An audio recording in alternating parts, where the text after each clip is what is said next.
लगता है बताए हुए बातों को कितना % आप अपने डेली रूटीन में लाते हैं, उतारते हैं, कार्य रूप देते हैं, वैसा करते हैं। अच्छी बात है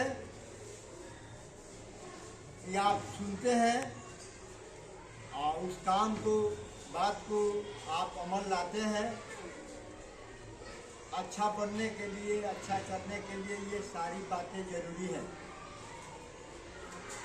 आपके बीच में एक व्यक्ति हमारे बड़े भाई के समान है। गाहे बिगाहे आते रहते हैं। हो सकता है कि आप लोग कुछ बच्चों को याद होगा कि सर हमारे बीच में कभी कभी आया जाया करते रहते हैं।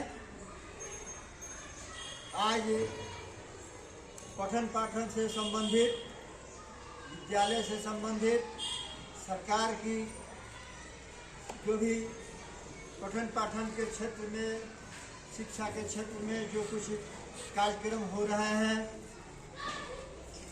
उनके बारे में आप लोगों को बताएंगे। आप उस बात को ध्यान से सुनिए और बताए हुए बातों को आप अमल करने का कोशिश कीजिए।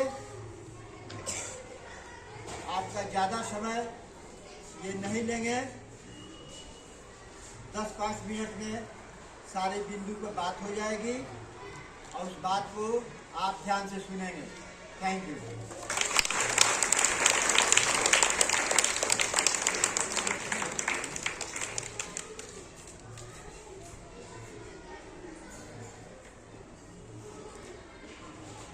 सुपर मिनर्वा पब्लिक स्कूल माननीय संस्थापक महोदय का राष्ट्र निर्माता के समान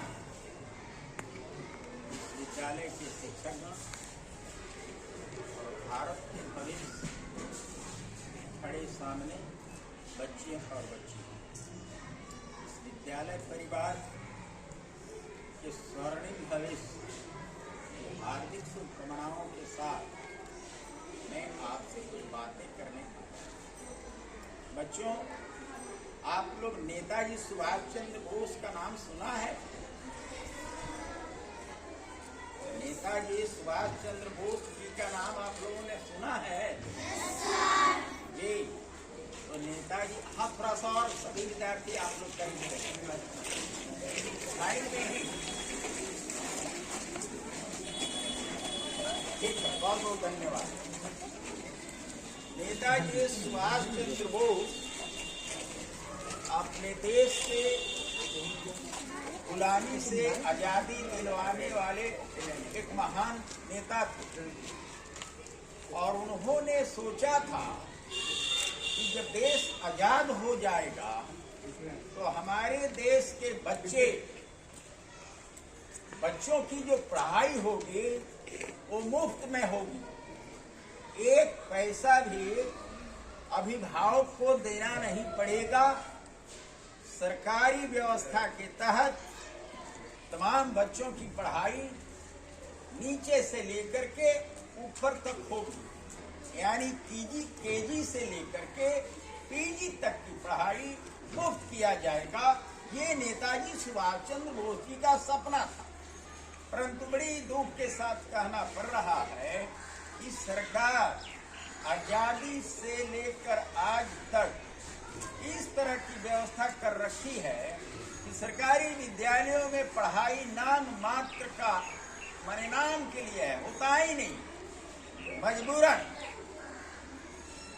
सुपर मिनर्वा के संस्थापक लक्ष्मण बाबू जैसे बहुत लोग हैं जो प्राइवेट विद्यालय खोल रखे हैं और ऐसे लोगों को बहुत बधाई है जिनके प्रतिष्ठानों में तुम जैसे भारत का स्वर्णिम भविष्य ज्ञान का अर्जन कर रहे हैं। ऐसी परिस्थिति में नेताजी के सपनों के आलोक में आप लोग सुना भी होगा, हमारे शिक्षकगण बराबर ही सुनते हैं कि समाजवादियों ने, देश के नेताओं ने एक कविता भी बनाया कि आजाद मुल्क में पढ़ाई के मामले में इस तरह की नीति लागू होनी चाहिए कि राष्ट्रपति का बेटा हो या हो भंगी का संतान, सबको शिक्षा एक साथ एक समान, ऐसी व्यवस्था की कल्पना की गई थी, लेकिन हुआ नहीं। आज उसी तरह की व्यवस्था कायम करने के लिए नेताजी के द्वारा जो एक संगठन बनाया गया, पॉलिटिकल पार्टी, उसका नाम है ऑल इंडिया फॉरवर्ड ब्लॉक।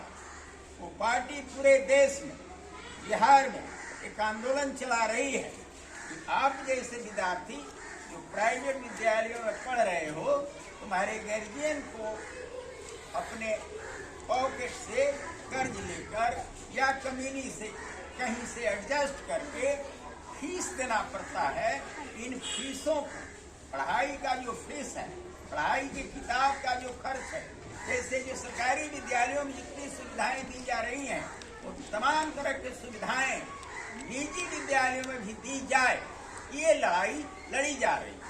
उसका नाम है, पर्चा में लिखा गया है, हर घर नेताजी, यानी हर घर में इस बात को पहुंचाई जाए, हर घर से लोग इस मांग को लेकर के लड़ाई में आगे आए। इस अभियान के तहत आज आपके विद्यालय में आपके गुरुजनों के समक्ष इस अभियान का आपके माध्यम से इस पर्ची को आपके अभिभावकों तक पहुंचाने का एक कार्यक्रम है।